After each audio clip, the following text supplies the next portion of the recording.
There are many reasons to be physically active, to stave off disease and maintain a healthy weight.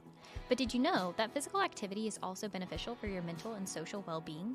Today's guest, Dr. Emily Mailey, Associate Professor of Kinesiology at K-State, is here to help us redefine physical activity and introduce us to benefits we may not have considered. I'm Shelby Hunt, Wellbeing, Education, and Outreach Advisor at the Morrison Family Center for Student Wellbeing. Joined by my colleagues Chris Bowman and Andrew Coles, this is Thrive at Kansas State University.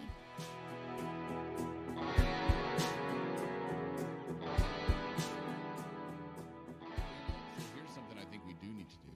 This is the first time Andrew and Shelby have been on a podcast. Ever. Any podcast. Well, I've done podcasts. Oh, you have? Well, I haven't hosted one. I've participated in some though. Oh, so you were the subject of interest. Yeah. Oh, look at you. I know. I kind of the subject of interest. Sorry. No, I think that's great. I'm gonna start using that more often. I'm gonna add it to my Instagram bio. Subject of interest. Man. You're welcome. Yep. So, but the first one Shelby's been on, first one hosted. Yeah. Andrew's a seasoned veteran at podcasting. So I think it's going to be great. I just like to talk. I do too. Good. So, all right, why don't we kick it off? However you want to do it, Shelby. I know that's no pressure, but none at first all. time you've No ever big done deal. it, go ahead and just take it and run with it. No. It's your show. It is. Yeah, well, first, let's say a big thanks to Dr. Emily Mailey for hanging out with us. She is an associate professor for the Department of Kinesiology. So tell us a little bit about yourself, your academic journey, how you got to K-State. Just fill us in. Yeah, so this is my 10th year at K-State in the Kinesiology department. And so backtracking from there, I did my undergraduate degree at St. Olaf College, which is a small school in Minnesota. At the time, I had no idea what I wanted to do in the future. I feel like now there's a lot more pressure on students to come into college saying, this is my career path. And I just, showed up and took some classes. And then sophomore year, it was like, you probably need to start thinking about declaring a major. So I had taken a psychology class that I liked. So I said, I'll major in psychology. But then, and I'm pretty sure I took some of those, career quizzes about what are you meant to do when you grow up and that type of thing. And I don't remember the results exactly, but I remember that a lot of the things that I gravitated towards had to do with sort of recreation, outdoors, that type of thing. But at that time, there wasn't really a major that seemed to set me up for that. But then when I was a sophomore, they created a major in exercise science, which piqued my interest. So I played soccer at St. Olaf, so I was into exercise and recreation and everything. So I ended up double majoring in exercise science and psychology. And when I graduated, I still didn't know what I wanted to do with that. So I figured I'll keep going to school because I know how to do that. So I found a master's program in sport and exercise psychology at Ball State University in Indiana. And at that time, I was more interested in the sport psychology piece. Having been an athlete, I thought it'd be cool to work with athletes and enhance their athletic performance and all that. And then once I got into the program, that stuff was interesting, but there was also this exercise psychology piece to the program, which was more about public health and how do we promote exercise and activity in more broad populations. And that's the piece that I got more excited about because I felt like I could make a bigger impact with that than, working with elite athletes. That just wasn't, I wasn't as passionate about that after a while. So I started looking into PhD programs then that could sort of help me dive into that further. And I ended up at the University of Illinois for my PhD. And I had a really great mentor who had lots of large-scale exercise interventions.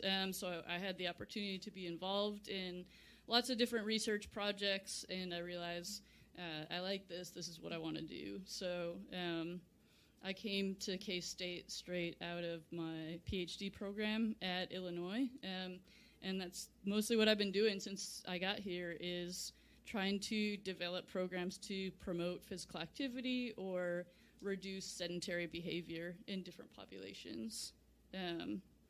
So since being here over the last 9 years, some of the groups or populations that I've worked with have been working moms, new moms, military spouses, employees who have office-based sedentary jobs where they sit all day. Done some work with college students and elementary school kids. So I guess I like variety and yeah, quite the gamut. also, I have a lot of students that I work with, and so I try to support things that they're interested in. So some of those populations have been driven by their interests or just different opportunities that arise, and just trying to recognize different populations that seem to need help related to physical activity or sedentary behavior. So, some of the best moments are when you work with individuals and they're able to make a change successfully and feel healthier and be more active, and so that's gratifying to feel like you made a difference in someone's life. Absolutely. There's a lot to unpack there. Wow, there is. I know. You've been everywhere. Yeah. The journey that landed you here at K-State, which I know we're happy that you're at K-State. So you played college soccer. What was your position on? And I'm going to act like I know what positions on soccer, but I'm interested. What position in soccer were you? I believe my first 2 years I was a forward, and then my second 2 years I was a midfielder. So, trying to score goals mostly. Okay, I was going to say more offensive or defensively minded. Sounds like you were more offensively minded, which I think is fantastic. Forward. Yeah, exactly. Yeah. Forward. Yeah. But one of the things I would say about my journey is looking backwards, I can connect the dots to how I got here. But as I said at the time, I really had no idea what I wanted to do. And so when I talk to students now, I encourage them to try not to stress about, this decision is impacting what I do for the rest of my life, and just think of it in terms of what's the next step that can keep you moving in the direction that you want to go, and then let's just see what paths that ends up opening up for you. Yeah, I think, my philosophy has been do what you like until maybe you don't like that anymore, and then do something else that you like, and eventually you're going to get where you're supposed to go. Yeah, when you said that, that's something that kind of piqued with what you were saying is, that pressure that students are feeling like, now I've got to have a pretty clear path of where I want to end up as soon as I step foot on any kind of higher education campus or when you get into the career field and things of that nature. And there is pressure there, and I think that comes from a lot of different places, whether it's financial, whether it's expectations that are placed on you by maybe yourself or others or the people around you. I think that is a real thing. I joke around, but I am serious. When I went into college, I changed my majors 13 times. Oh, wow. Yeah, 13. Before I found one that fit, social work, when I found that one, I always tell people that's when school made sense to me. When I found something that I liked that made sense to me, and then I enjoyed school. And I think that's what we're talking now is those students, getting them to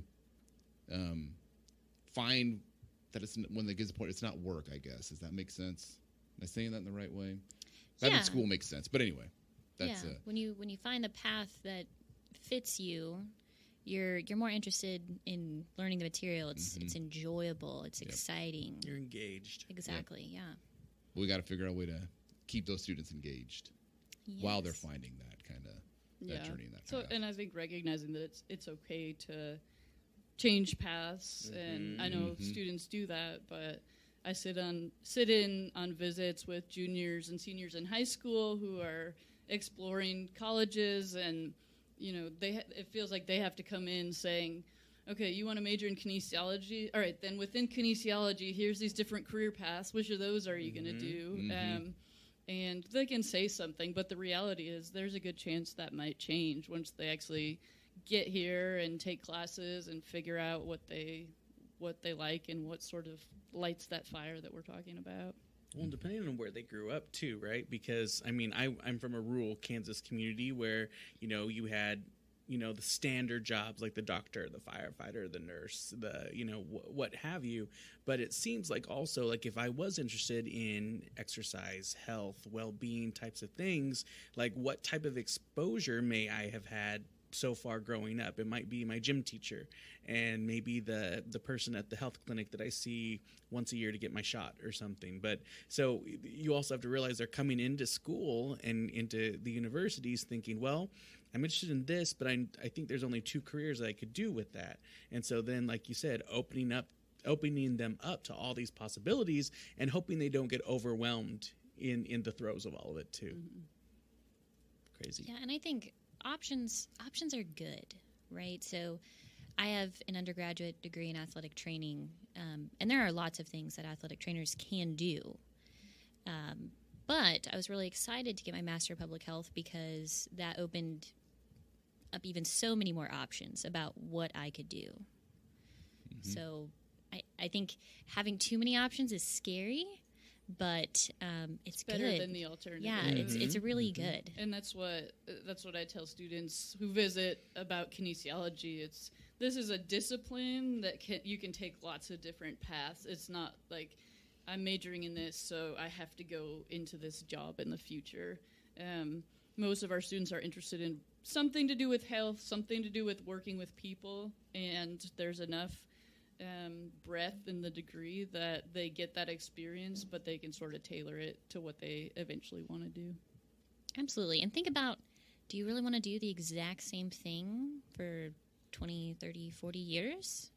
I mean, I guess I don't know. I haven't done this long enough to be like, wow. But variety is good, I think. Yeah, I think it would be rough. Yeah. Right? Like, what's that saying? Like, you should take a different route to work every day to help prevent Alzheimer's. Like, should you get a new job every, 5 years to... Yeah. My route to work is pretty well programmed right now. Mine is too. Mine is too. I know. Whoops. Now I'm rethinking my route to work. But I mean, you've only been doing the same one for, how many years in a row? 2? Maybe 3. Coming up on 2. Yeah, it'll be 2 in November, I believe. So, yeah. So there's still time to change that up, is what you're telling me. Well, that's fantastic. I know Dr. Mailey, like I said, been across the country. And again, just glad you're at K-State. That's fantastic. Yes, I am super glad you're here at K-State. I'm a major professor. I know. Good That's where this came from. Shelby's Yes. in the know. And when we said, hey, we want to do a podcast, we want to talk about well-being, Dr. Mailey you were number one on, I think I would say Shelby's list was number 1. And we've got a couple other ones lined up, but this will be great. Yeah, I was like, I know a person. All right, let's get into it. Let's do it. Yeah. So you said, I know this. I don't know if you said this, actually. You run the Physical Activity Intervention Research Lab, so the PAIR Lab on campus. And you've used both the terms physical activity and exercise, right? And we know that there is a difference, and it can be a little confusing. Can we talk about that? Yeah, so I'm probably guilty of using the words interchangeably sometimes too, but the reality is they have different definitions and different meanings. So I guess I would ask you guys, so Chris, if you hear the word exercise, what's the first image that pops into your head? Probably running. Hitting, for me, not very fast, but, a nice leisurely run. But running's the first thing that comes to my mind when you think of physical activity. Mm-hmm. Inside or outside? Oh, now treadmill we're or deep. sidewalk? Trail. Can we say both? Like all of the above? Any kind of running. Sweaty running. Exactly. Like I could be running from something, and that's extra. But that's I think of Okay. Side all note. of the above. How about you, Andrew? I'm actually the same as Chris. I think of running too, and especially when you started offering on the road or inside, and I immediately thought of an app that I once had on my phone ? But I definitely heard about it. But it was Zombie Run, and it was you were running, but then it if you started hearing attacking you, then it prompted you to run faster because that meant the zombies were getting closer to you. And so it was like a gamified run, essentially. And I remember being really excited about it, and I might have tried it, but I don't know. It was a long time ago. That really freaks me out. I mean, I wouldn't recommend doing it at night in a graveyard, but Did it work? Did it? I mean, I think so. Yeah. Man. Yeah. You know, I run at like 5:30 a.m. and if I was listening to that, it would be a bad day. It's scary. kind of So scratch that. I think you're in brain. That brings up our conversation we had this morning. Yes, the sandals. Yeah. I am. Shelby was talking about, I think, are they new? Yes, I got a new pair of Chacos, and I cannot figure out one of the straps. Like, I think it's stuck, so it's too tight, and I was messing with it this morning. And I sandals, Chacos, I own a pair, but I can't wear flip-flops. Because in my mind, if I need to run from something, flip-flops are not a good idea. So I have to have something more securely latched to my feet.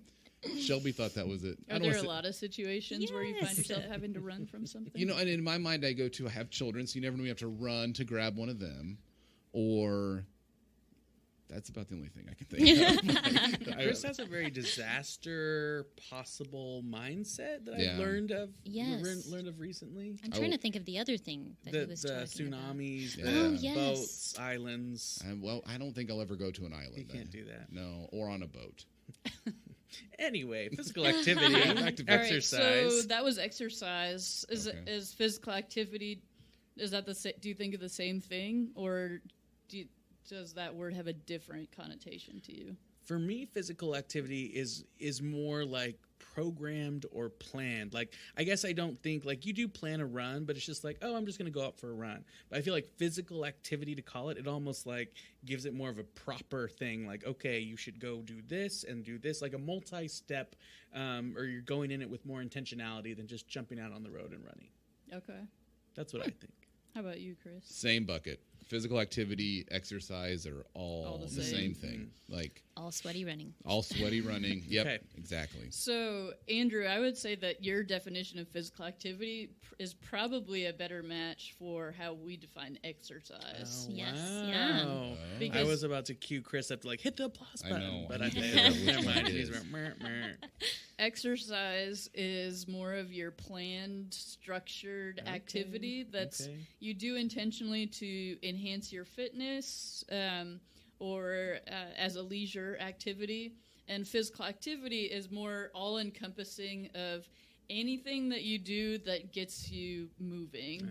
Oh. So anything that gets your muscles moving, gets your heart pumping a little bit, would count as physical activity. So that's not only leisure time or recreational exercise, but it's also movement that you do as part of your job, or transportation, walking or biking to get places, or doing gardening outside or work around your house. Those would all count as physical activity. And so mostly in my work, I try to promote physical activity rather than exercise, because exercise is more limiting, it seems. It's sort of, you have to do this in this certain way or this certain place or context, whereas physical activity, I think, opens itself up to identify more strategies or creative ways to fit movement into your day. I think the confusion, or the confusion for me, or where I put them in the same bucket, is I think of like the American Heart Association. They recommend, and maybe I have the definition wrong, which is a possibility, but like 30 minutes of physical activity a day is healthy, right? And so when I hear that, I think heart. I think we got to exercise. It's about getting that heart rate up and things of that nature. But like what you're saying is, now my gardening may be different than most.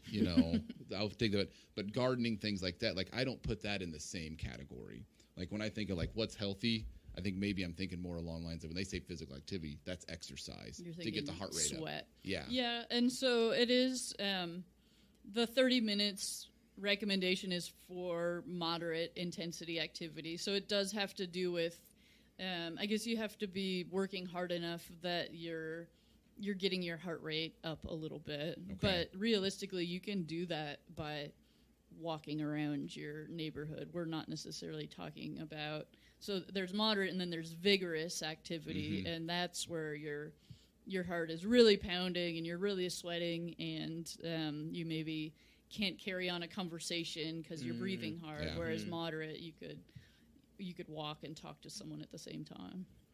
I guess I don't know the difference between moderate, vigorous, and things of that nature. And so, well, moderate's probably not as intense as what you're thinking. I mean, that's what it sounds like. And there's definitions in terms of your heart rate range, so like a percentage of your maximal heart rate. So there are ways that you can sort of quantify it, but if you looked at your heart rate when you were in a moderate range, you might be surprised that it's not exhausting.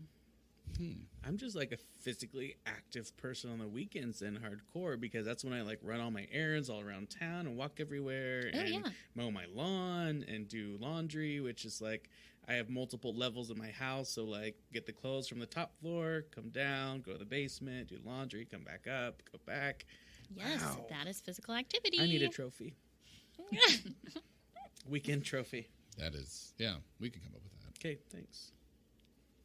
So you do a really wonderful job, and I say this from experience, as cultivating students, right? I like to think that, you helped to mold and shape me into this really awesome individual, right? You had a big part of that. Maybe a small part. That's sweet. I know. I will attribute quite a bit to you. We had good times. But when we're talking about students coming to campus and kind of entering on this, new life journey with all this autonomy and responsibility and their perception of physical activity and exercise, right? What does that look like for a student to come in and develop these new strategies to stay healthy, Well, first, I think it's challenging, and I think it's important to acknowledge to students or empathize with the fact that they have a lot going on and a lot of new things to figure out. So I know a lot of students played sports in high school and growing up, and so they sort of had this built-in mechanism to get their exercise or their physical activity. It was built into their week. They didn't have to plan it themselves. They were told when to go to practice or training or whatever, and had someone else telling them what exercises to do when they were there. And so then you come here, and far fewer students continue to do at least competitive athletics once they get to college compared to high school. So now that part of their life and identity is gone, and so there's all this space to figure out, well, what do I do now to build it back into my life? And that's competing with lots of other different things that you're trying to figure out, which is now I'm responsible for, I go to class for a couple hours, and then I have all these other things, assignments and homework that I have to do outside of that, and I have to figure out how to plan that into my week, and then I want to make friends, so my activities a lot of times are maybe dictated by what others are doing because I want to get to know people. Maybe you're learning to choose your own foods for the first time if those have always been prepared for you at home. So now you have this probably buffet of options, and it's up to you to decide what to eat. So lots of new things that students are trying to figure out as they transition to college. So physical activity is just one of those things that fits into that. And honestly, maybe not their top priority initially. So sometimes I think maybe it's after the first semester that the students realize, I haven't done anything all semester, and I feel like I need to get back into it. However many years ago when I went to college, when you say like you had a lot of built-in protective factors you had no idea about. And I go to, you said something about preparing meals, nutrition. Like I was a college student. I went to college, went and lived with like 4 of my friends, and I got like within the first week of my first semester or first week of living in a new place, I got just like a really bad case of strep throat. I think I got mono. I got a couple sinus infections. And it was like, then I was like, just thinking about why am I getting sick all the time? Going to the doctor, and he's like, you're used to having like, this nutrition that you didn't have to think about. Like my mom, she was a very good cook. She was very conscious about it. And then you go on your own and you're living on top ramen, with no physical activity and things that it's like your immune system is weakening. You got to keep feeding it to make it strong. And it's like, that makes a lot of sense. But it goes to what you're saying with the physical activity or the sports you talked about. It's like having a built-in. I know the place where I went, we all played high school sports, had a built-in trainer. They told you when you had to be there. They usually had a plan for you, what you were going to do. There was some incentive to do it because you wanted to play or you wanted to do something. We never had to think about, like, what am I going to do today at basketball practice? Coach George knew what we were going to do at basketball practice. And so then you get where that's not available. It's like, I don't know how to plan this. So it makes a lot of sense. Coach George. I know. Coach George. Coach George, shout out. Yep. I also thought it was interesting because I teach a freshman seminar class, and I've taught it for 6 years now. And I always have them do a assessment of their move-in process and kind of some goals the first week that they're here at Kansas State. And a number of them this fall listed that one of their goals was to be intentional about joining club sports or getting in part of some physical activity group on campus, and a number of them said that this fall, whereas in the past that hasn't been as much of a goal for them.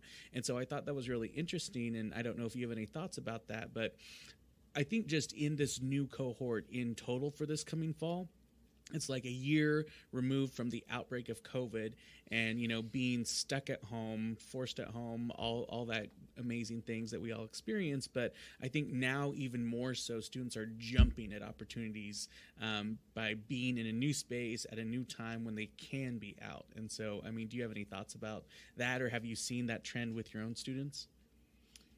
Definitely in terms of social opportunities or just things that are going on campus. I do think students are excited to be back at more of a normal capacity and be able to interact with each other and get out and do things. Maybe there's something about being stuck at home. We had to be really intentional about moving, right? Because you didn't have anywhere to go. You can order your groceries to have them delivered or go sit in the car and pick them up. You didn't have to go to work or to school. We were stuck in front of screens for a long time. So a lot of us, struggled with that. But it also maybe opened up the door to say, well, what do I like to do and how can I fit that in to my day? And I think it's the same with students coming here.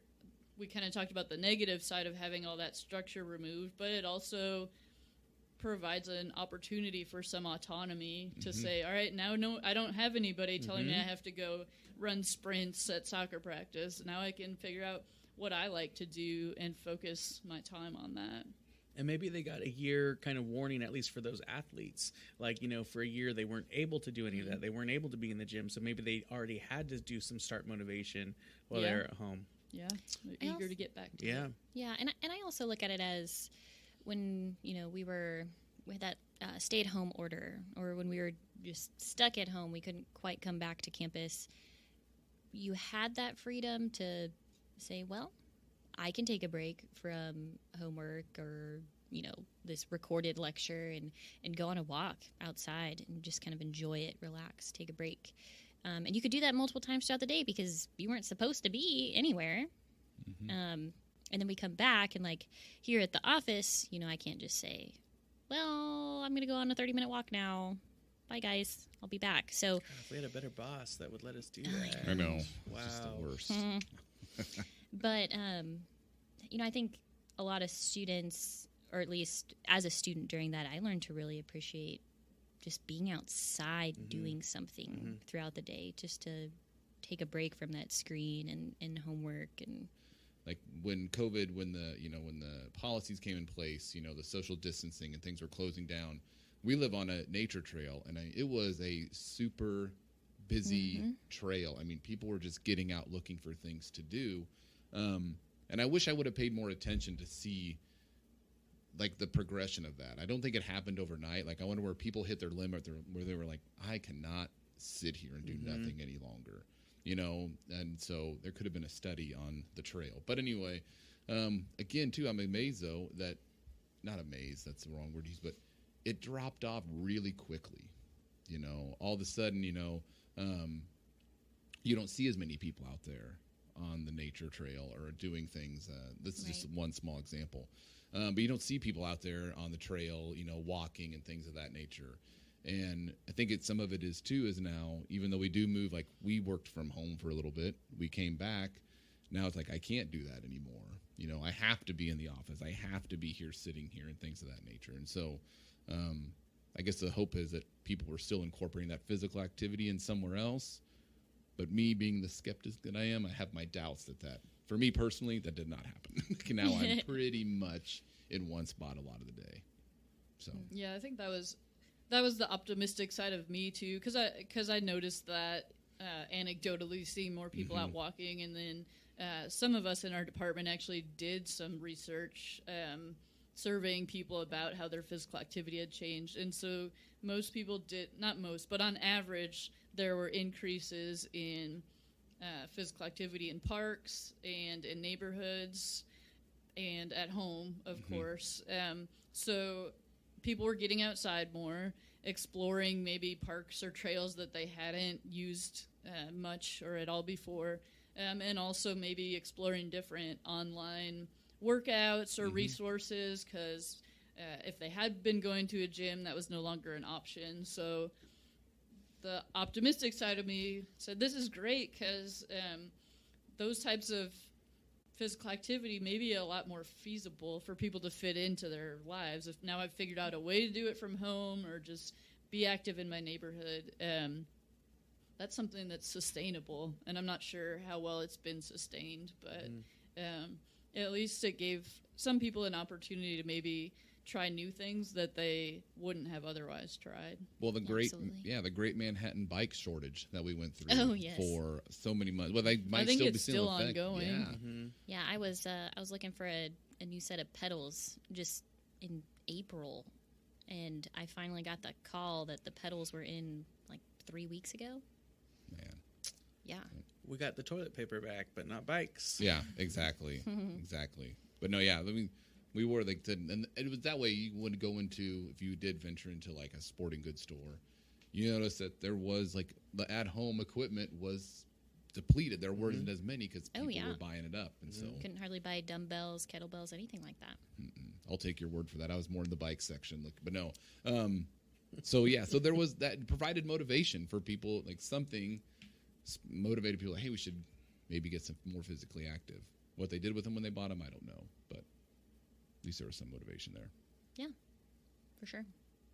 I think some of the strategies, so our kinesiology students tend to be pretty active for the most part, and so we can sort of draw from the examples in terms of what they do and how they talk about it. But one of the big things is just being intentional about planning it into their day or their week. So they have, however you do your planning, whether it's a paper planner or a calendar app on your phone or whatever, you've got your classes in there, you've got meetings, appointments, work, and so, put your physical activity in your calendar so it feels like, or you're treating it as sort of this obligation that's on par with all the other things you have to do. And it takes some experimenting probably to figure out the best place to fit it into your schedule. But I think most students, when they do that, find that they do have time to fit it in. But you have to maybe think ahead a little bit about it, because it's very easy for the entire day to go by and you haven't done anything if you haven't thought ahead about it. And that planning also sets you up to do other things to be prepared. So maybe it makes me bring my gym bag to class, or wear my exercise clothes to class, or set them out before I go to bed if I want to get up and do something in the morning, those types of things. So all that planning can help make sure that you're prioritizing it. I think finding social support, so finding other people who want to be active and like the same activities as you, helps with making it more fun, and it kills two birds with one stone, because you want that social connection, and so you can build those relationships and be active together. So And it also provides some accountability, because if you know someone else is depending on you to show up somewhere, then you're more likely to, or you're less likely to skip it than you might if you're just planning to go on your own. Yeah, and really, just to bounce off that real quick, I think it's really important for students to feel connected to the university, the Manhattan community, all of that, especially right now with some of the mental health crises we have going on. And I can say, like, personal testimony, I've been happiest when I've been able to run with my Saturday group, my Tuesday group, bike with everybody from Monday night. Like, shout out to those people, because they make life richer, having individuals to do things with. And yeah, and I think the past year and a half now, I guess, has sort of highlighted even more the importance of those relationships and connections with other people. And maybe we sort of took them for granted before those connections were off limits to us. And so now I feel the same way. When I can go see people, I see that in my kids too. Like, it just makes such a difference when we can interact with people. So if there's ways to combine physical activity with that, then I think that's awesome, because there's lots of ways you can spend time with people. So you want to meet up with a friend for coffee or something, get it to go for a walk and drink your coffee. I think about intramural sports too. That can, that's something that's just, that the K-State community we have, because Armando is on the list of people to come down and talk on the podcast. But again, that's a way to, that social aspect, you get a team together. Let's use softball as an example. I don't know. But not all teams, but a lot of them, you see them out practicing. They want to go out there and they get some physical activity that way outside of just playing in the game. And so it's that whole concept, right, of well-being holistic. Like, we have physical, which is the actual partaking of the physical activity, but it's also driving the social aspect of the well-being realm, because you're connecting, and then there's a good chance you're going to meet somebody new on that. So, you may not know everybody on that softball team or on that basketball team or flag football team. So that's something I think about with K-State that I think is, and a lot of college campus, but K-State in general, something the community's doing that feeds into that holistic well-being realm. Yep. All connected to your mental health. It is. Yeah, exactly. See, we could just go on for a long time. I guess another thing that comes to mind in terms of a strategy, is just to think outside of the rec, the rec is an awesome resource, and I'm not discouraging you from going there, but also think about active transportation maybe. So are you walking and biking to class? If you want to go get food or coffee in Aggieville or downtown, can you walk or bike to do that with friends or whatever? Listen to this podcast while you walk. But think about other ways that you can build that movement into your day that maybe don't fall under that definition of planned exercise necessarily. We're transitioning seasons soon, and we've definitely been feeling it this week, of getting from really warm to cooler, and then of course in a couple months coolest, super cold and whatnot. But I guess what recommendations do you have for students who have kind of dedicated and gotten to a routine, and they've enjoyed all this weather, but like, of course, when the weather starts changing, that could be a potential hurdle to get over to continue that. So what advice do you have for students, or really anyone, to help them transition into the next season? Well, right now I feel like we're actually positively transitioning into fall, where it's not so hot and it feels pleasant to be outside. When the weather, when it's like 75 and sunny, that just makes me want to go outside and walk or do something and get fresh air. But of course, it's not always or often 75 and sunny in Kansas. So hopefully we have a few good months ahead of us still of lovely fall weather.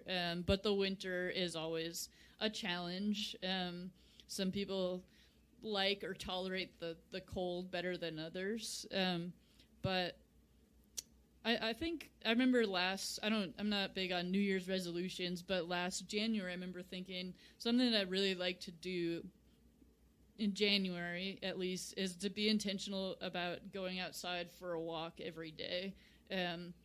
because I think, from COVID, I had noticed how much better I felt when I got outside and moved and got fresh air, and I didn't want the cold necessarily to stop that. So I was more intentional about trying to get out and walk, and I found that if you put on a coat and a hat and gloves, it's cold for the first few minutes. And I'm talking if it's 20 or 30, not if it's like negative 20, but we don't have a lot of those super, super cold days here in Kansas. Well, you're Minnesota, what super cold, what super cold is. And I grew up in Chicago, so Kansas is nicer than all of those places in terms of, I always roll my eyes whenever the schools close for snow days, because it's like, but I can still see the blades of grass sticking up through the flurries. Like, we can make it to school in this. But I digress. Forward. So I guess the what I'm trying to say is try to maybe shift your mindset about the cold in the winter, and maybe you won't be out as long or as often, but maybe still think about, can I make sure I have the right gear and still make a point to get out? Because the sunshine is important too. There's less of that in the winter, but being exposed to the sunshine and the fresh air makes a difference for our physical and mental health, I think. So maybe just thinking about being intentional when the winter comes. And I think our winters are short enough that sometimes it's sort of like in Minnesota, people get outside and do things in the cold because the winter is like 6 months long, and so you don't want to spend half the year inside. But here, it's sort of like maybe 2 or 3 months, and so maybe we think, well, I can just hunker down and get through it, and I'll reemerge in the spring. But maybe thinking about not taking that break, so you feel like then you have to start over from scratch when the spring emerges.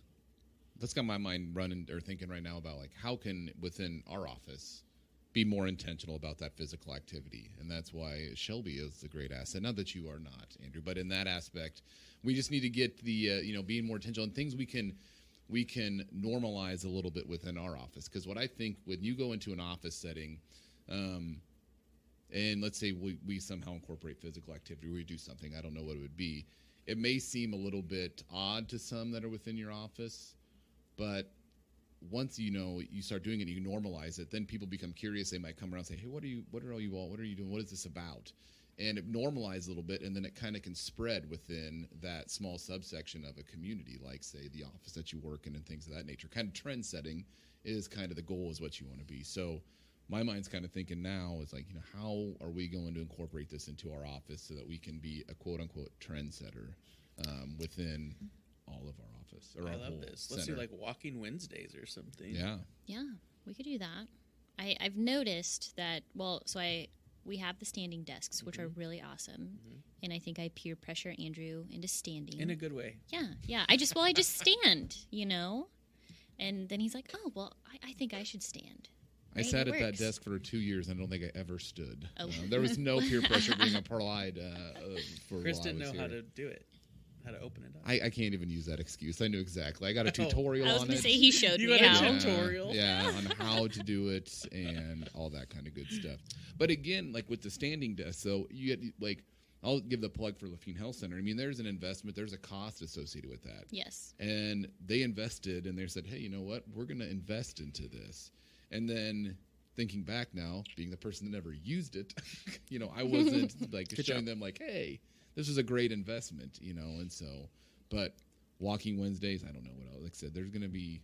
I imagine I bet you have a list, Shelby, or you could come up with a list. I could. I do a lot of like standing and stretching at my desk. And I think because we have those windows where you can kind of see in, and when people walk by, and I think when they go back into like R&R, they open the door and there I am in like some weird position by my desk stretching, and I'm like, what are you doing? So this might be a weird question, but it's like stretching. Like I don't consider that physical activity. Is that physical activity? Does that make sense? I mean, you're not really getting your heart rate up, but it's really rejuvenating. And if you've been sitting in the same position for so long, I mean, you're going to have so many muscle imbalances with that, right? Muscle like, imbalance. yes, like things will get really tight, things will get really stretched out, you know, the opposites type of situation. And if you are being active, that makes it uncomfortable. Right? So, like, well, if I've sat all day and then the next morning I go run, it's uncomfortable. Like, I can feel things that are hurting because they're tight, and then things that are hurting because I haven't utilized them. They've been relaxed in the position I was in. So I have never once stretched before any kind of exercise or physical activity, and I don't think I've ever stretched post physical activity. have you ever had an injury? Multiple injuries. Yeah. Yes. Not to brag, but I'm pretty accident prone. Where was Coach George? Was it Coach George? It was Yeah, Coach Coach George. George. Yeah, come on, Coach George. I know. Wow. Yeah, I've never Okay. seen a need. But then again, my activity level has plummeted over the past. You know, Immune system. Yeah, exactly. If I we start could getting do really like sick. 2 o'clock stretches. All right. You know, kind of like the gonna say 7th inning there's stretch. a- Let's, you know. I think it's Kansas Health Foundation, or there's some entity in Kansas. I can't remember which one, but they're sort of a model of, it's like every day at 3 o'clock they play music over the thing, and the norm is just that everybody gets up and walks around, or I don't know what they do, but it's like nobody is, they're not that they're not even expected, but it's like you cannot be sitting at your desk in this time because this is just what we do. We get up and move twice a day or whatever. We have an intercom system. We don't have access to it at Lafine, but we could just do that. But not tell anybody. Just play music real loud over the intercom system. But when we're talking about, like, so, like, if say Shelby and Andrew, they incorporate, like, you know, the 2 o'clock stretch, like, so we come out, you know, I think that's a barrier for me. Is I would feel comfortable around Shelby and Andrew because I've made it very clear I do not stretch. It's embarrassing how I would look, but I'd feel comfortable in that safe space. You know, I'm not going to go. I'd be intimidated to, like, go to, like, your running group without Shelby, and they're looking like, what's this guy doing? And I'm just, like, trying to stretch, and I have no idea what I'm doing just to fit in. You know, it's that you got to find that those people that you feel safe around, because there's some vulnerability into starting something new that you're not an expert at, or, you know, that you don't know what you're doing. And I think I've done some work with work sites and employees who have sedentary jobs, trying to help them think of ways to stand and move more throughout the day. And we actually did a study last year with people who were working from home during COVID because, as we said, that increased sedentary time even more for a lot of people. So we were able to provide standing desks for them to use at home. But then we also talked about other strategies. So that was one good thing about working from home, is you didn't have those norms to compete with. It was sort of up to you, and so I guess on the downside, everything was on me to plan and prioritize it. But on the plus side, my time was my own, and I could wear comfortable clothes, or, you know, stop and do weird looking exercises to take a break from the day. But I think, thinking about the work that I've done with work sites, I think sometimes there's these barriers or these perceptions of, like, if you're not at your desk from 8 to 5, then you're not getting your work done and productive. And so we say, well, what if you had a policy where people could walk or be active for, you know, 2 15-minute breaks or 30 minutes while they're on the clock? And some are receptive to that, and others are, oh, no, we can't do that. But then if you look at the actual productivity of those employees, not only has it not decreased from having that 30 minutes off, but perhaps it's actually gotten better because we had an opportunity to regain focus or whatever. I love it. This is really cool. I've liked I know. this. I have one more question if we have time. But whenever I do any type of, like, interview or a podcast, I always like to ask the person what's hot and what's not in your area right now, Dr. Mailey. So when you think about what you're studying or what you're trying to promote right now, what is hot, what's trending right now, and what's kind of like, we did that next. What do you think? Mental health is I don't know if I want to say it's a hot topic right now, but it seems like it's gotten more attention in the past couple of years. And I think what we've realized in our field of physical activity promotion is for many years we've tried the same messages to convince people to be active. So we have this long list of look at all these chronic diseases that you will reduce your risk of getting in the future if you're active. And of course, the media has a heavy focus on weight loss and appearance, and so that's sort of how, in general, people have been socialized to think about exercise. And so I think we're starting to see a shift or a recognition that those messages haven't been working very well. I think if you stop someone on the street and ask them why they should exercise or what health benefits exercise has, they could probably rattle those off. So it's not necessarily a knowledge issue. Maybe there's some, unique benefits that they hadn't thought of, but overall people know it's good for us, right? So that's not the barrier that's keeping most people from doing it. In some ways, those messages about weight and health may be creating a barrier because it's leading people to think that they have to do types of exercise that are vigorous. Like, I have to run and get really sweaty, and it has to be for an hour because I have to burn this many calories. And for a lot of us, that's not enjoyable. And so it makes us look for reasons or excuses not to do it and find other things to do that we enjoy more. So I guess I'm advocating for shifting the message to think about mental health and well-being and how, because those types of benefits are also really far into the future, right? So weight loss takes time. Chronic disease might be, for a college student, something they don't have to think about for another 40 or 50 years. So it's not going to get me up to do something today. But there are ways that physical activity can make us feel better today. So I think we're starting to see a shift in recognizing that and trying to emphasize that in our messaging and promotions is how can this enhance your daily well-being? And then there's this shift from this is something, another chore that I have to do, to this is something that I want to do because I realize I can stay awake better in class, or have more energy later in the day, or manage my anxiety and stress and those types of things. So, I don't know if that's what everybody in the field of physical activity would say, but that's something that's been on my mind a lot. That's super interesting. Yeah. There we go. Yes. Got it. Oh, I love that. Yeah.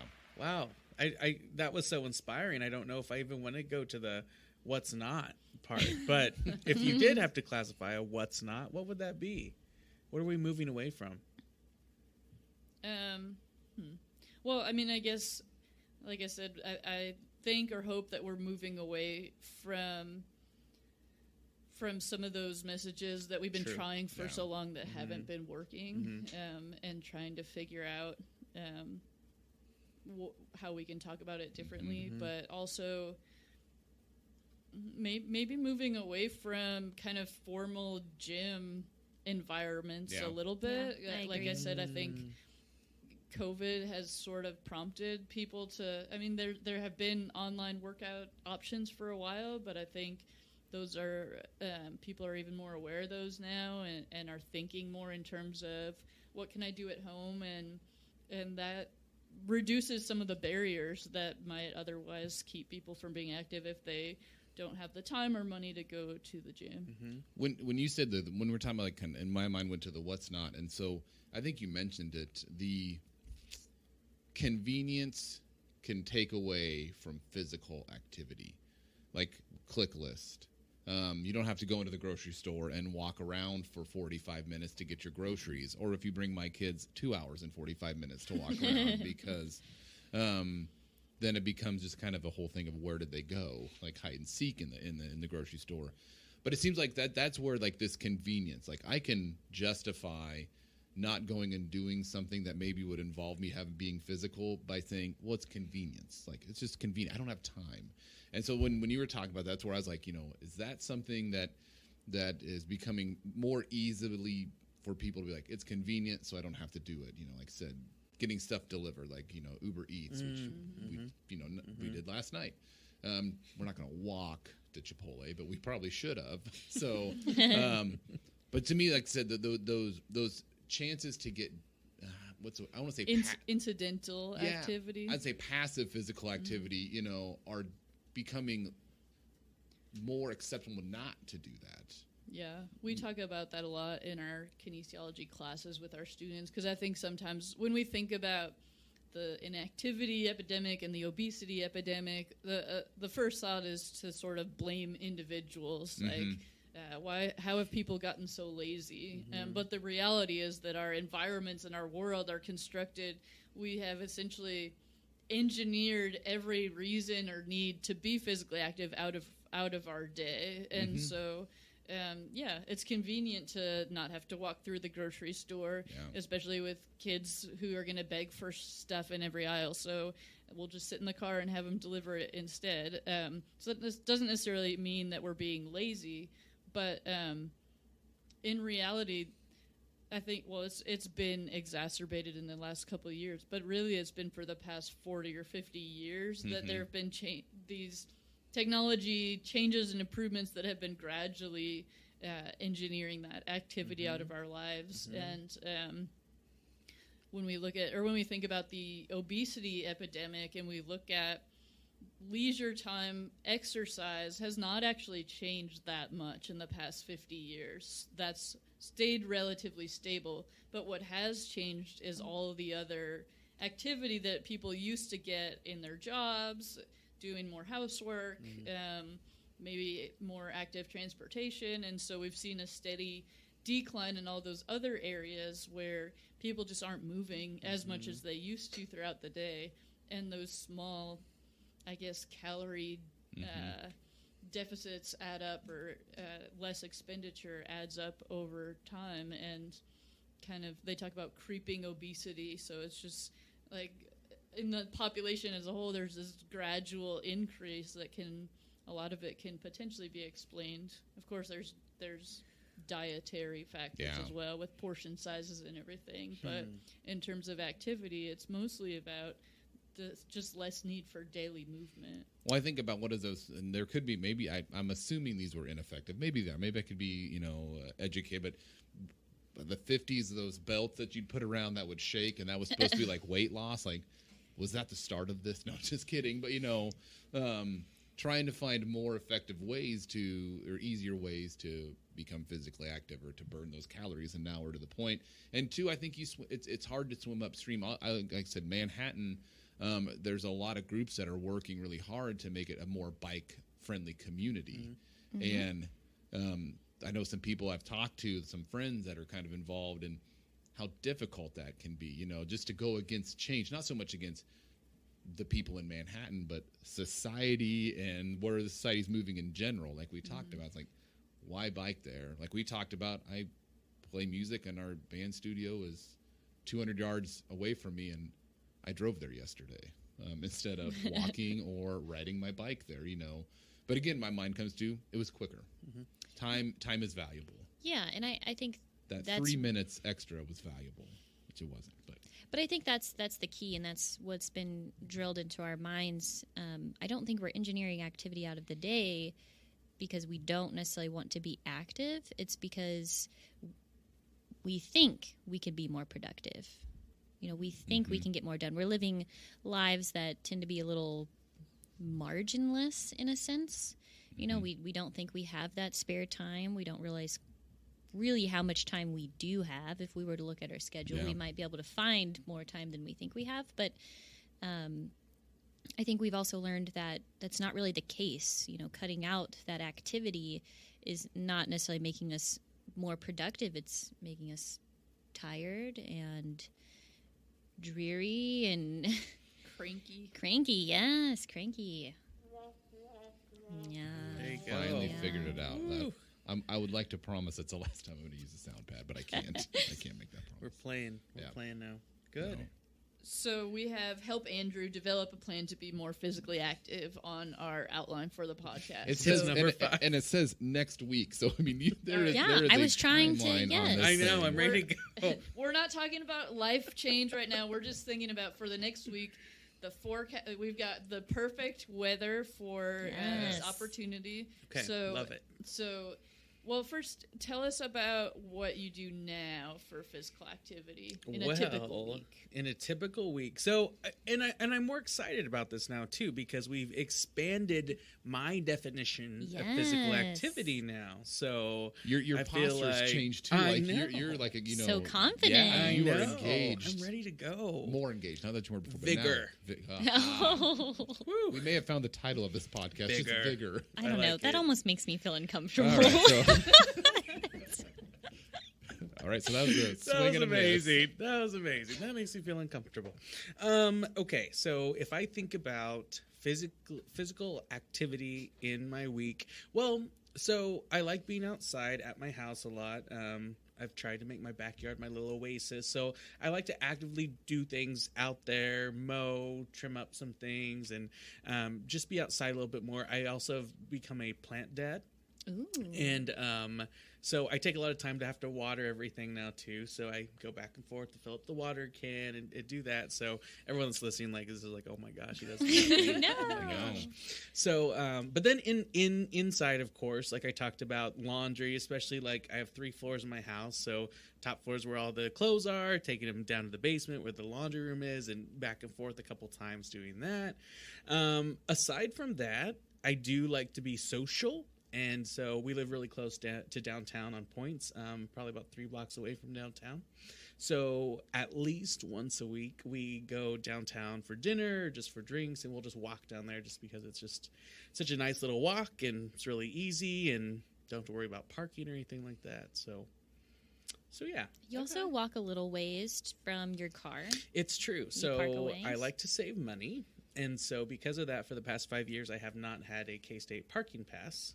And so because of that, I have to find alternate places to park, which normally mean walking a little bit farther. But at the same time, that standard deduction on my paycheck isn't a thing because I don't have it. So yeah, you're true. You're right. Yep. So you're getting some physical activity in most days and throughout the week. Well, and I forgot to say, so Saturday morning is my time to be out and about. I'll start at 8. I'll drink my coffee. I'll go to the farmer's market, walk around the farmer's market. I'll go to a couple different places also to run errands where I'm walking around. And so I usually from 8 to noon, I'm out of the house doing things in the community. So Saturday mornings are my jam.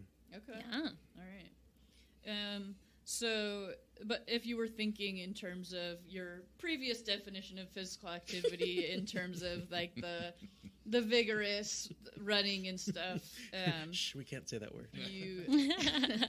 you would say that that's not typically part of your week, right? Yes. So that's why you felt like you identified as an inactive person before. Yes. So if someone asked you what your favorite way to be active is, what would be the first thing that pops into your head? Like, if it gives you an immediate warm, fuzzy feeling just thinking about doing this. This is bad. I don't know if I should lie. Should I lie and say something else? No. I want to know the truth. I wish everyone could see his face. I know. Honestly, I think of 2 things, and I'll go with the less embarrassing one. So honestly, the first one is just like I said, like going downtown, walking, being with my friends, like going to couple different places, or going out to dinner with friends, and then afterwards, like we all walk back to my house and just hang out. So I just like that socialization of the physical activity, I guess. So anything that combines physical activity with Socialization. being with other people. Absolutely. Okay. What about, are there any types of physical activity that you get an immediate feeling of dread when you think about them? I think like weights. I think they've always intimidated me, just like knowing like exactly like how to do it. Kind of like Chris said, like you have to be in a safe space to like not make yourself look like a fool. And I think it's just, growing up and being a part of sports or like seeing like weight rooms and like everyone's like, oh, like you can do more than that, or I can do this much. And like, it's always comparing. and trying to one up. And so I think I have like just no desire to right, do that. right. Really. No. I'm just like, I just don't want to be around that. Okay. So we'll make sure that's off the list, right? I'm giving you permission that Thank you you. do not have to lift weights Thank you, to Dr. be Mailey. active. We're going to focus on the things that you do enjoy and that give you a happy, positive feeling when you think about them. Zombie app. Because I think, thinking about enjoyment, that's one of the best ways to set people up to be successful is to start with what is it that you actually want to do. We're not going to try to force something into your life that you hate or dislike or that you feel like you're supposed to be doing because everybody else lift weights or that's what I'm supposed to do. So we'll focus on things that feel enjoyable to you. Great. One other thing I should mention too is like at least once a month for the past 2 months, so 2 times, I've gone up to the Kanza with some friends, and I love that. I just love the scenery. I love, going up that really, really steep hill, being at the top, and then just enjoying that, and then, slowly weaving our way down. Like, I really like that too. Yeah. There are actually some really great places, or a lot of great places to hike in Manhattan or close by. When the pandemic started, that was sort of our family's weekend thing. Every weekend we'd try to find a different place to hike or explore that we hadn't been before. Because again, it was something to do to get out of the house that felt safe. So when you are active, what are some of the benefits that you've noticed? And let's focus on sort of maybe some of those, anything where you've noticed immediately about how it makes you feel in a positive way. I mean, I think if I have a goal or a task to achieve, my mind's focused on that. And so like any other like disruptors that are happening or any other chaos or anything else that's happening in my world, like they're gone because I'm focusing on task A, task B, task C. So I think just that focus that it provides is really nice. Okay. So focusing during the task or that comes after? Probably during, like, because when I think about my physical activity, like I'm like on Saturday mornings, like I have a goal to like get this and get that and get that. So while I'm doing it, it's like it doesn't seem like I'm running around and like I'm really tired because I have goals of things to do. So a feeling of accomplishment. Yeah. And it sounds like you're someone who maybe outside of hiking isn't super excited about being active just for the sake of being active. No, exactly. But if you can combine it with other things that you like or other things that you have to do, then you like the feeling of being active if you can also feel productive in some other way. Yes. That's a big part. That's a big part of it. Yeah. So choose one activity. Okay, choose an activity that you can add to your life somehow for the next week. And it has to be something that is enjoyable to you, that you would look forward to doing. It has to be something that you feel capable of doing. So you talked about feeling not confident about lifting weights. So something that you feel confident about. And also manageable or feasible to fit into your life with everything else that you have to do. So something that pops right into my mind is the very first place I go on Saturdays, and maybe I should pick a different day because Saturdays are my days, but I think on Saturdays my first stop is the farmer's market, and I usually drive to the farmer's market even though it's like 8-9 blocks away, I think probably. So a realistic thing for me would be to get my little ear pods, throw them in, and just walk to the farmer's market. Because I never walk away with bags and bags of things that, I mean, I guess that would be my strength, right?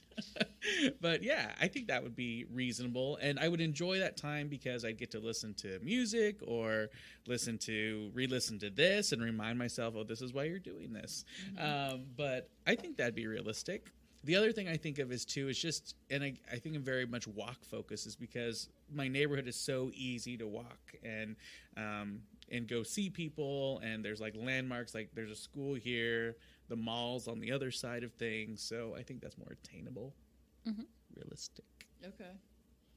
So would you see yourself intentionally planning to go out for more walks? Yeah. Or Yeah, I could. would that be a reasonable goal, maybe?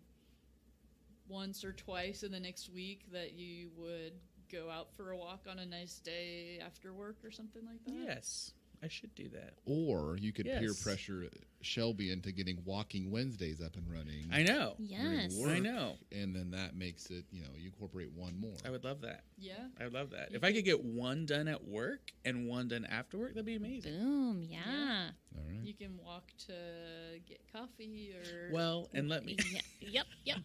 So we have to pick up the cookies every Monday for the 21st birthday initiative.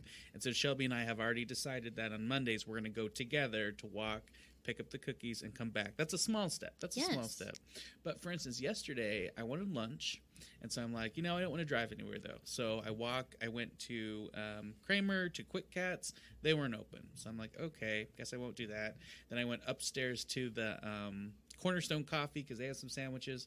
Wasn't loving that. Then I was like, well, I can walk to the Union. It's a little bit farther. But I could walk to the Union. I'm like, you know what? Arrow Coffee's right over there. Snaps for Arrow Coffee.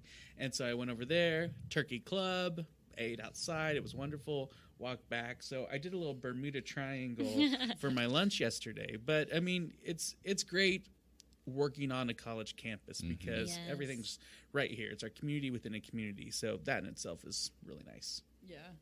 So it sounds like you might already be walking more than you've given yourself I- credit for. Probably.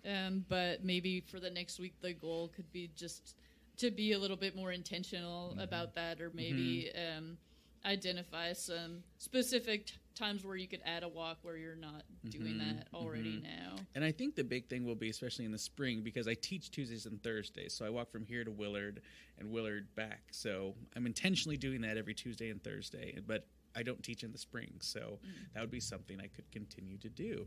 Or Yeah. should. So I mentioned earlier when I was talking about students sort of planning and being specific about maybe going so far as putting it on their calendar, but I think that's something when you have a goal or an aspiration of something you're trying to change, being really specific about what you're going to do and when and where you're going to do it is helpful. That's not to say that you're always going to follow through on those plans, and you need to be flexible too, but let's say if you think about your typical weekly schedule, what are 2 specific days and times in the next week where you would like to add a walk? Yeah. I think Wednesdays, because I think we're going to do a Workday Wednesday thing. So Yeah, I'm up for that. we're going to do that. And I don't know. Let's do mid-afternoon on Wednesday. Oh, okay. We can do Refresh. that. Shelby has already All got right. the schedule. Get Okay. it on your calendar. Yeah. 2:00 Wednesday. Yeah. I'll send you an Outlook invite. Okay. But from all this, you know Accept what? it. What would really kind of like said, writing stuff down. Putting it on, being intentional, writing it down. Like if you think about well-being in general, like writing stuff down is really important for so many realms of, like we talk about journaling. There's so much for that. Writing down the 3 gratitudes to build optimism, things of that nature. Be writing down like, hey, putting on something like, hey, we're gonna do a walk on Wednesday, making it real once you put it down on something. That's something that's kind of rang through this whole thing. It's like, that's such a benefit in so many different realms of life in general, not in well-being. Yeah. It's true. All right. Wednesday at 2 is on your calendar. Yeah, it How will about be. what's one other time you think that you might add a walk? I think I just need to pick a weeknight, or at least, just pick a weeknight that as soon as I get home, throw on shorts and just go and do that. And actually, one of the perks that we talked about this morning, but that's new to me being at Lafine, is that there are multiple places to shower here too. Whereas I've never worked someplace where they had a shower. And so like if I was really ambitious, and maybe I can build up to this, but like walking and or biking maybe once a week, baby steps, Shelby. Oh, yeah. Once a week to work, and then just like showering here and just being good to go. I'm not a morning person, so that would be a big thing for me. But I mean, I think that would be cool, and I've just never had that option before either. Yeah, I'm glad you mentioned baby steps and working up to it, because I think sometimes we feel a pressure of, okay, I'm supposed to do 30 minutes a day, I'm supposed to do 150 minutes per week, and if you're starting from zero, which you're not, but if I'm working with someone who's doing nothing, then that feels really overwhelming to do that much. And so I would much rather see someone set an initial goal to do something for 5 minutes every day and experience success achieving that goal, because you can always build up from there. But if I start out and say, I want to walk to work every day next week, and then one day it's raining and you don't do it, and you're like, well, I'm just not meant to be an active commuter. It's discouraging. So, but yeah, I think that when you make some of these small changes first and experience some success, then it builds your confidence that, all right, maybe I actually feel pretty good when I do this, so I'm going to look for a few other opportunities to build some movement in consistently during the workday or after work, or maybe if you walk to go out for dinner, you take the long way home or whatever, and just sort of think about ways to add some minutes to your week. For sure. I'll talk about, so we had a meeting with Dr. Lane last week, and this week, and Dr. Lane talked about, Dr. Lane was a marathon runner. Like, he's accomplished many marathons. And he said with everything going on, he just got out of the routine of running. And so then he just related to it, that I had to put in a much less strenuous training plan to work up to maybe even running a 5K at the pace that I want to run it at. And he said it was pretty humbling to look at like what you used to be able to do, or, what your training program was. And there's a lot of factors that can go into that, change with employment, change in just the aging, process.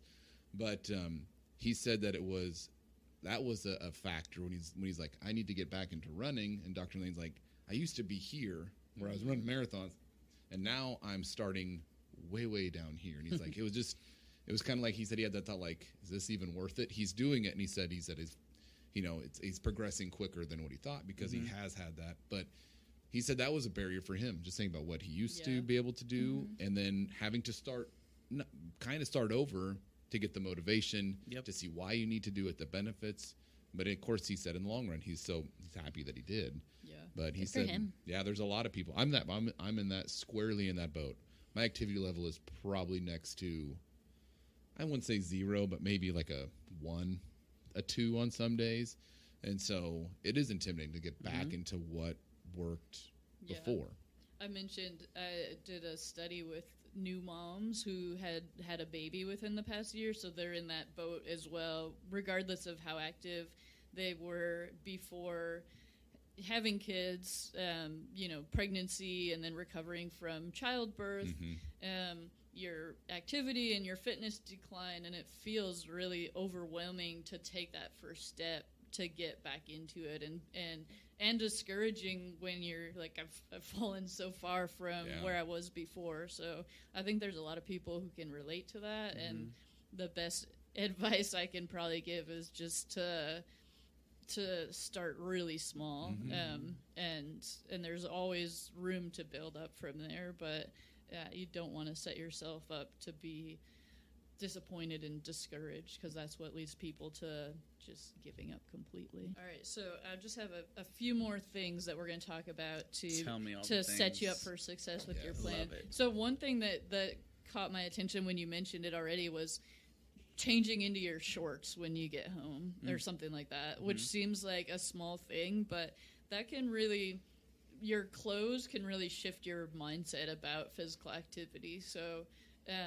that's something that's sort of like a small cue or prompt that you can plan, and you can sort of make it part of your routine, right? Like, I come in the door, I put my bag down, and then I go change out of my clothes into something comfortable or something like that. Every night. That sort of puts you in a position then to have a mindset of doing something active, versus if you put on your pajamas or open a bottle of wine or something, then you're sort of in a different mindset, or you turn on the TV of like, I'm just going to sit and relax for the night, which there's nothing wrong with that too. But so changing the clothes. Are there any other sort of maybe small tweaks to your environment, or like prompts or reminders that you could incorporate to help you follow through on your your walking goals?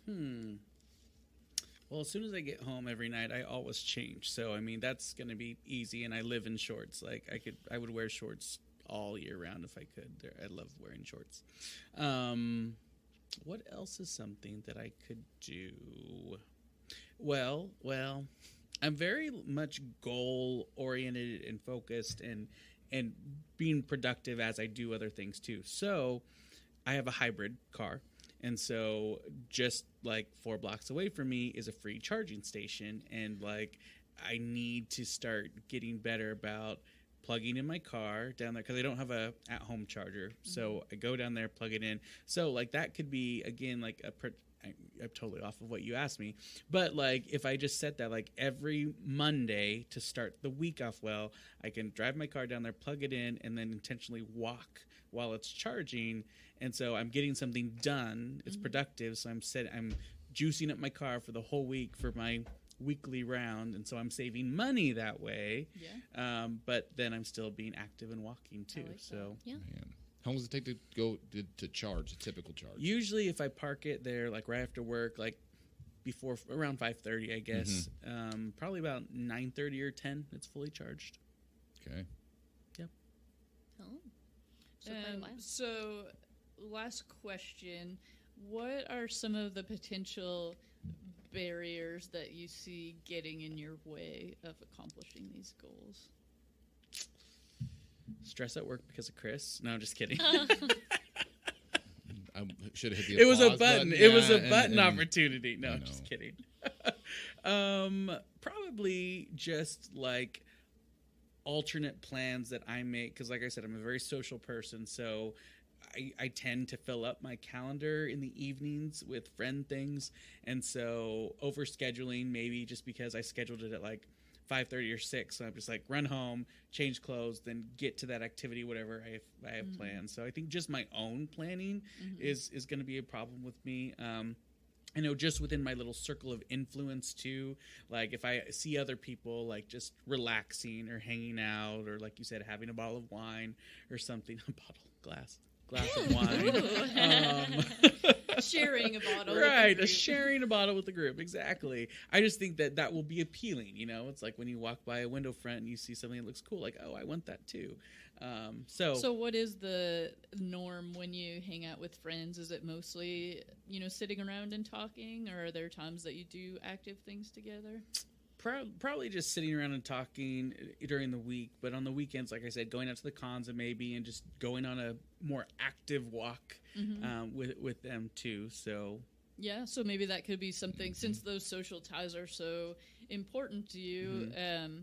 Maybe that could be a conversation that you have with friends or a group who you hang out with and see maybe they like the idea of doing something active or seeing if there's ways to incorporate some activity into your time together, especially on the weekend. That could be something that you try to plan is let's check out a different place we've been to the Kanza, let's try to check out some different places each week. And I would totally volunteer as active friend. I'm just throwing that out. Okay. Trend setting. You've got your accountability during the work day. I know. No, I know. yeah. I'm excited. I was driving back from the Union, and that sounds bad. We're talking because I drove to the Union, which isn't very far. But I was driving back from the Union, and I saw Andrew walking, and I picked Andrew up.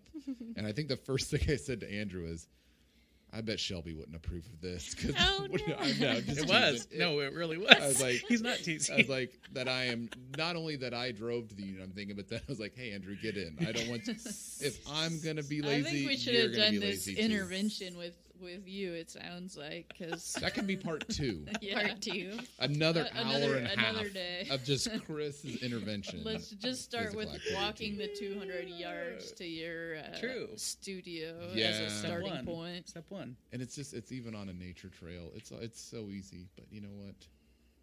3 minutes is 3 minutes. I need those 3 minutes. I'm just kidding. But anyway, Take it. Oh my gosh. Well, this was awesome. That was good. And again, I really do feel more empowered because you have expanded the definition of physical activity. And like you said, I think there are a lot of other things I do already that I just never counted as physical activities. So, and I want to give an applause for you, Andrew. You had to think on your feet there, and you came up with some great. That's what I love doing. I love thinking on my feet. Now you're going to be thinking and walking on your feet. I know. But the whole plugging your car in and charging it, that was a great, and making that be part of your routine, that was great. Very productivity focused. Yep. Yes. And there's going to be barriers that you haven't thought about or anticipated. And so I would view this more as a big experiment that you're just starting out on this journey to figure out what might work for you. And as you go, there's going to be things that you say, well, I thought that was a good idea, but I actually can't bring myself to do it. So let's think about what else I might do instead, or try something different this week that I think I might be more successful with. So I like it's a trial and error process where there's going to be some ups and downs along the way. I love it. Such is life. I want to do it. I guess with our last, couple of minutes, if we've got those, do you want to tell us a little bit about Exercise is Medicine on Campus Month? I know it's coming up. Yes, I can talk about that a little bit. So this is something we celebrate each October in our department, Exercises Medicine on Campus Month. And I've made a big thing in the last hour about talking or promoting physical activity instead of exercise. So, but Exercises Medicine is actually a national initiative to promote active lifestyles, and so the on-campus branch of that is focused on college campuses and promoting movement and activity among students and faculty and staff who work on college campuses. So last year we did a bunch of virtual events for Exercises Medicine on campus. This year we're excited to have some more in-person events. We're going to have on a Friday at Memorial Stadium sort of what we hope will be a big wellness movement celebration with lots of different health promoting entities on campus represented, games and activities for students, hopefully prizes and incentives and food. So that'll be October 22nd, and hopefully people can join us for that. We will have some virtual, hopefully kind of panel discussions throughout the month with different people on campus, and maybe some of our alumni talking about what Exercises Medicine means to them, or how they promote physical activity in their professions. What else? We're going to have a scavenger hunt that students can do in teams throughout the month and be entered into a prize drawing if they complete the scavenger hunts. It'll take them different places around campus. What am I forgetting, Shelby? I feel like there's something else. I think it's somewhere in the middle of the month, K-State is playing Iowa State in football. Yes. And Iowa State has a Exercises Medicine committee on their campus as well. They also celebrate this, and so we're working on a competition between the two schools. I don't know if it'll be like a step challenge or something, but we're going to need K-State students to show up so we can beat Iowa State, not only in football, but also in our Exercises Medicine challenge. So hopefully lots of events and activities going on throughout the month. We're going to try to use social media to promote things that are happening and just encourage students to hopefully get outside and enjoy the fall weather and be active, and like you said, take advantage of all the great things that our campus has to offer when it comes to being active. Awesome. That's cool. What should students follow to stay in the loop with everything? That's a good question. Kinesiology does have a Twitter and a Facebook page, so we'll definitely be using those, and probably the College of Health and Human Sciences Twitter as well. The overall Exercises Medicine on Campus theme this year is reunited in movement. So it's speaking to exactly what you're talking about, is people want to come back together and let's incorporate movement as part of that reuniting. Awesome. Cool. Great. Well, any final words? Anything lingering out there in the cyberspace? This we was can talk about? great. This was fun. I love this. Yeah. Yes. Doc, and it's 100% Dr. Mailey and Shelby and Andrew that made this. I mean, this is what it was designed to do. A conversation to sit down, have a good time. So We accomplished that, I think. we did. So Great. Well, thank you for having me, Yeah. and hopefully our listeners got some useful tidbit out of our conversation. But sounds good. thank you so Thank much. you. Thank you. Thank you.